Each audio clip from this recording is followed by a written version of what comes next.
Our Doug Richards, who is bringing us an update on, as we talk about technology, this is a different kind of technology, but as we talk about, and as our state legislators talk about the impact, the usage, sometimes the guardrails of the usage of artificial intelligence, the use of AI. There have been a slew of AI-related bills introduced in this latest session of the Georgia State Legislature. We are now many weeks into, we're approaching the halfway point in just a couple weeks, in fact.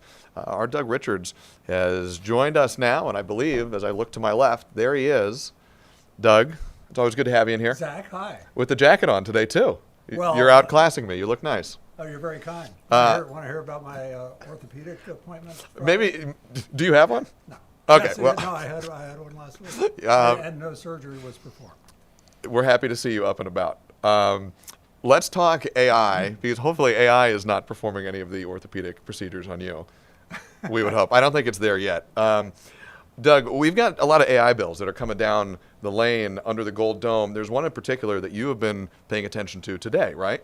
Yes, that's true. It got a hearing in the House of Representatives this morning, and it's a bill that basically protects the image, likeness, and work of individuals who actually create the stuff with their hands and their brains and their computers and whatnot, as opposed to the stuff that AI seems to create out of sort of whole cloth. Is that what they use in AI? I'm not sure what they use. Maybe whole bits, whole ones and zeros, binary. Yeah. What would the protection look like? I mean, the idea of protection is sometimes a word that lawmakers throw around a lot, and then when you drill down into it, it can take many different forms of what the enforcement mechanisms are to prevent the behavior that's trying to be banned. Well, how would this bill work? Well, one of the things that struck me about this one was that it seems to give a fair amount of leeway to creators of AI who infringe on somebody. So, for example, if they were to,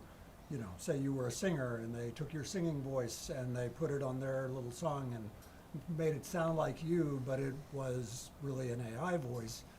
If you could find that actionable, and you could sort of request a cease and desist, and the bill would not turn the person who made the AI into a criminal automatically. It would allow them to yield, gracefully and sort of withdraw the AI if somebody claims a copyright infringement, I guess, is kind of what we're talking about. So this is creating a private right of action for the aggrieved party to go to court and say, hey, look, you are in violation of this piece of Georgia law, if it ends up being enacted as law, and it gives you as the aggrieved party a mechanism to try to get that AI recreation, facsimile of you, your work, your likeness, taken down, removed. And what it also does is it lets the AI specialist or whatever who appropriated the material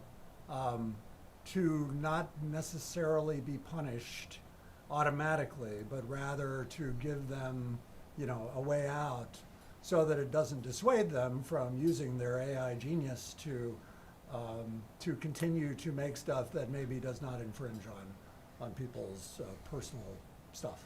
Two last questions for you here, Doug, and unfortunately I've got to keep them short, so I will do my best to not give you too long of a lead up here. When we talk about issues under the Gold Dome, when we talk about bills, the question is always who is backing it and do they have the votes to get it over the finish line. Artificial intelligence seems to be the kind of topic that can cut both ways when you look at the Republican and Democratic divide. Who's lining up behind this bill? It's very refreshing to see Democrats and Republicans kind of asking the same questions and seeming to come at it from the same perspective, and they seem to be doing that on this. One of the main sponsor of the bill that we covered today is a woman named Sue Hong, who was one of Governor Kemp's floor leaders. She's not anymore, but she's part of the leadership in the House of Representatives, and she's I think she's an attorney. She's a thoughtful character, and the folks who were asking questions during the hearing also asked thoughtful and party-neutral questions. We are in a campaign year right now. We're in a big midterm year right now. I know in the past there have been some efforts to get some bills introduced that would bar the use of AI in campaign materials. Mm-hmm. Is that something we may see resurrected this session? My guess is no, but you know, we know that Representative Mike Collins produced a piece that mimicked John Ossoff's voice and image, and a lot of people were outraged about it. I think, I mean, if a bill like this were to pass, Mike Collins would have been under an obligation to take it down. He's not under an obligation to take that down now, apparently. So it would, yes, it would do something like that. Something we will be watching. And the Collins campaign, when we talked to them after that, they defended the usage. They said this is the new frontier of campaigning.